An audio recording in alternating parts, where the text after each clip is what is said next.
Serenissima è andata a catturarli, cioè c'è stato, adesso non mi ricordo precisamente, magari qualcuno esperto di storia se lo ricorderà, però mi ricordo questo aneddoto, effettivamente quello che diceva lei, il segreto bisogna considerare tale, questa cosa fa essere gelosi della propria arte, non vuol dire non comunicare, vuol dire semplicemente valorizzarla, come diceva lei correttamente.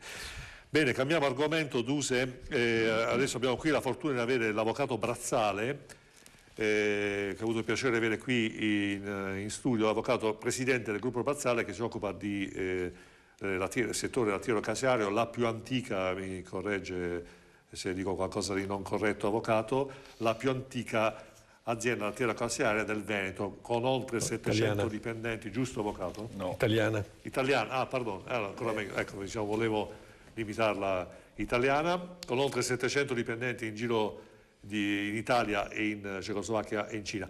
Ci vuole un po' raccontare la tipicità veneta, quindi è apprezzata all'estero? Tipicità veneta apprezzata all'estero. Cos'è la tipicità veneta?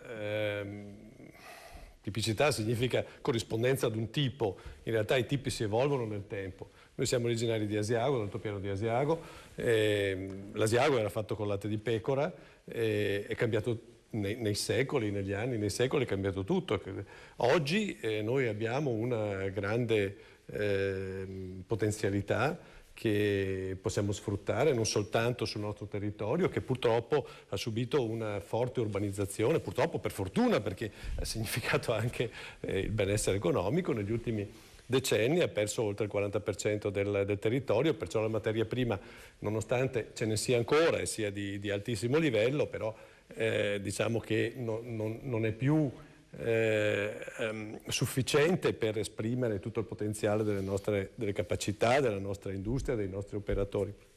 Perciò il Veneto rimane una grande fucina, diciamo, di prodotti agroalimentari di grandissima qualità, e nel caso nostro abbiamo anche sviluppato delle filiere fuori dal nostro territorio, dove ormai non c'era più lo spazio soprattutto per sviluppare filiere oggi di carattere ecosostenibili, di grande pregio, e siamo molto felici di averlo fatto in una regione che è la Repubblica Ceca, che è la Moravia, dove che era il cuore dell'impero asburgico, di cui oggi dimentichiamo in realtà le vere caratteristiche e dimensioni. Ecco, quelle regioni erano allora regioni di straordinaria qualità sia umana, storica, culturale, ma anche agricola, e oggi noi siamo felici di sviluppare questo. Ci ha permesso di raddoppiare l'occupazione nel Veneto, per cui quando lei mi chiede tipicità, la tipicità cos'è? Non è la corrispondenza ad un tipo e rimanere fermi ad un tipo. Ecco,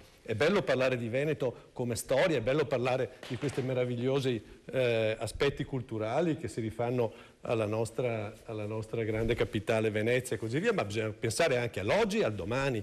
Pensare all'oggi e al domani significa pensare che siamo una regione di 5 milioni di abitanti, straordinariamente dinamici, capaci di sviluppo, capaci di cose di innovazione molto spinta, ecco, per cui i tipi, la nostra tipicità sta nella nostra capacità di innovare. Benissimo, ecco, allora chiedo Marco di fare la totale.